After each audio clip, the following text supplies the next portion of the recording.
The biggest ideas don't always come from a textbook. Sometimes they just show up as a flash of insight. What if the very forces that shape entire galaxies also shape our deepest, most human feelings? We're about to dive into that exact idea, and it's all contained in one single mysterious, handwritten note. So take a look at this. At first glance, yeah, it's just a few scribbled lines. But if you look a little closer, you start to see things. Terms from cosmology like dark matter and dark energy sitting right next to these really fundamental human drives, pain and pleasure. This is not just a random doodle. It feels like a map, one that connects the entire cosmos to our own consciousness. Let's see if we can follow it. This is really the core puzzle that the note is asking us to solve. Is it possible that the forces shaping galaxies also define our own experiences? That is a huge question. So to even begin to unpack it, we have to start with what we can actually measure. Let's begin with the numbers on the page. Okay, first things first. Let's ground ourselves in what modern cosmology actually tells us.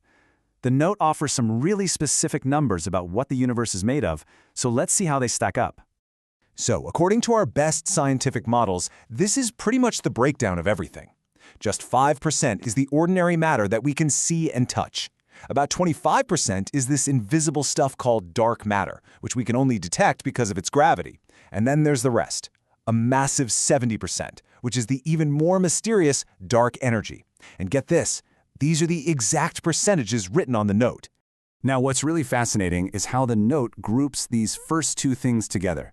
It takes matter and dark matter and lumps them into a single 30% chunk. This is all the stuff in the universe, the part that clumps together, that pulls inward. And the author labels this whole group with body, mind, and connects it all to gravity, which they seem to see as a force of, contraction. And then you have the big one, dark energy, that other 70%. It does the complete opposite of gravity. It's this repulsive force that's pushing everything apart, making the universe expand faster and faster. It is the great expansive force of the cosmos. And that word, expansion, that is the key.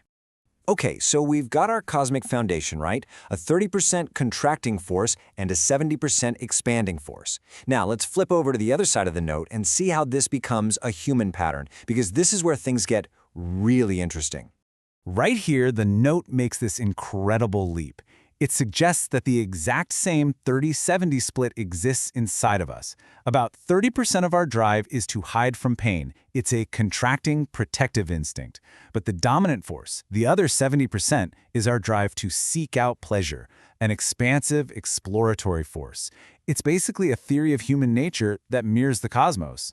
So the note is basically arguing that all the complex things that motivate us boil down to this really primal duality. We contract away from pain, and we have this stronger, more dominant desire to expand towards pleasure.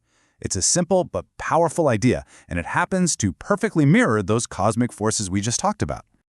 All right, so we've looked at both sides of the note, the cosmic side and the human side, and both seem to work on this similar 30-70 principle of contraction versus expansion. So now, let's put them right next to each other and see the full picture the author was trying to paint. So first, you've got the cosmic 70%.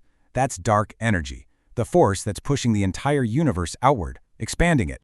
And then, boom, the human 70%. The drive for expansion, for seeking pleasure. You see it, right? The note is making a direct, pretty startling comparison. Our most fundamental motivation is a reflection of the universe's most powerful force. So the parallels here are just unmistakable. Cosmic contraction, gravity and matter, are basically mapped onto our human tendency to hide from pain. And cosmic expansion, dark energy, is mapped onto our drive to seek pleasure, which the author even calls spirit. It's this single, powerful analogy connecting physics to our very soul.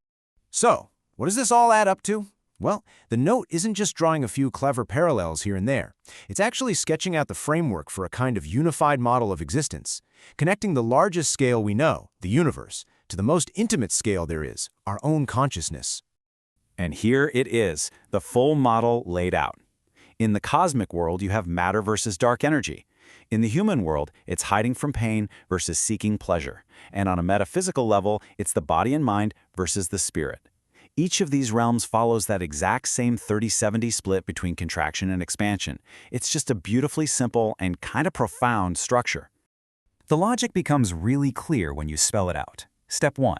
The universe operates on this 30-70 rule of contraction versus expansion. Step 2. Our inner world, our behavior, seems to operate on that very same rule. So step 3, maybe it's not a coincidence. Maybe our consciousness is just a microcosm of the cosmos itself.